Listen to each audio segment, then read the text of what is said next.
Assalamualaikum warahmatullahi wabarakatuh. Selamat pagi Ananda, bertemu lagi dengan Ana Ustaz Arif, wali kelas kalian 1 tahun ke depan. Oke Ananda, semoga Ananda semua sehat-sehat selalu di rumah bersama dengan keluarga tercinta tentunya. Sebelum kita mulai baca pada hari ini, mari kita awali dengan baca basmalah. Bismillahirrahmanirrahim. Oke, kali ini kita akan membahas kembali tentang peristiwa penyerbuan Ka'bah oleh Abraha. Nah Ananda, sebelum Nabi Muhammad SAW datang membawa ajaran Islam, telah ada masyarakat Arab yang mengamalkan ajaran Nabi Ibrahim alaihissalam. Mereka mengamalkan ajaran Nabi Ibrahim alaihissalam dengan taat di sekitar Ka'bah. Mereka menyembah Allah Subhanahu wa taala dan tidak melakukan akhlak tercela yang dilakukan oleh orang jahiliyah pada waktu itu. Abraha merasa marah karena banyak masyarakat Arab yang berkunjung ke Ka'bah untuk beribadah.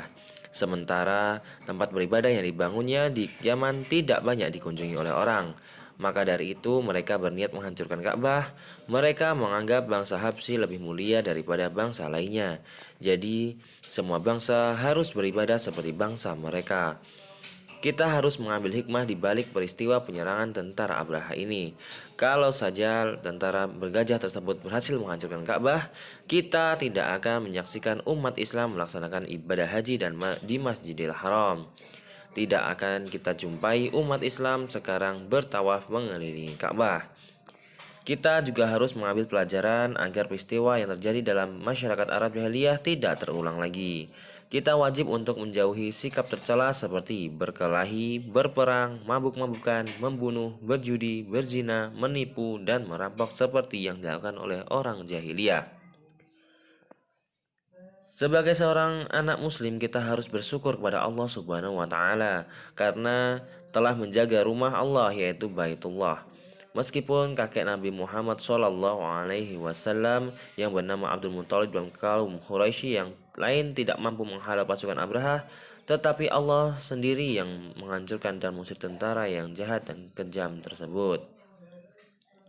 Tentara Abraha yang dikenal kejam, sadis, dan sangat merusak akhirnya dapat dihancurkan oleh burung-burung yang membawa kerikil yang mematikan.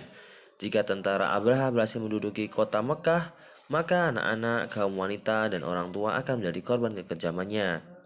Mereka tidak akan segan-segan membunuh, memperkosa, dan merampok siapa saja yang menghalanginya. Mereka merasa paling kuat dan paling berkuasa di wilayah Arab ketika itu. Sifat sombong yang dimiliki oleh Abraha membinasakan dirinya. Karena kesombongan itu, Abraha dan bala tentaranya hancur oleh wabah penyakit yang dibawa oleh burung-burung tersebut. Dia termasuk orang yang kafir, yaitu ingkar kepada Allah dan terlalu sombong menentang kekuasaan Allah Subhanahu wa taala yang tidak diketahuinya. Tidak ada kekuatan apapun yang dapat mengalahkan kekuatan Allah Subhanahu wa taala. Tidak ada satu makhluk pun di dunia ini yang mampu menandingi kekuasaan Allah Subhanahu wa taala. Maka sebagai manusia kita tidak boleh sombong, tidak boleh menganggap dirinya paling hebat, dan tidak boleh menghina dan merendahkan orang lain. Apa yang dilakukan oleh tentara Abraha adalah kesombongan dan kekafiran. Mereka berusaha menghancurkan rumah Tuhan dengan kesombongannya. Mereka menganggap bahwa dirinya paling benar sehingga tidak rela melihat masyarakat Arab yang mengamalkan ajaran Nabi Ibrahim alaihissalam. Allah Subhanahu wa taala mengabadikan peristiwa penyerangan Abraha ke kota Makkah itu dalam Al-Quran Surah Al-Fil agar manusia dapat mengambil hikmah di balik peristiwa tersebut. Di antara hikmah yang harus diambil sebagai berikut. Yang pertama adalah kita tidak boleh sombong, tidak boleh ingkar dengan nikmat Allah Subhanahu wa taala, tidak boleh mengikuti akhlak orang jahiliyah, tidak boleh saling bermusuhan dan membenci, tidak boleh menyembah Tuhan selain Allah Subhanahu wa taala, harus menaati ajaran Islam yang dibawa oleh Nabi Muhammad SAW dan harus menjauhkan diri dari perbuatan yang dilarang oleh Allah Subhanahu wa taala dan Rasulullah SAW.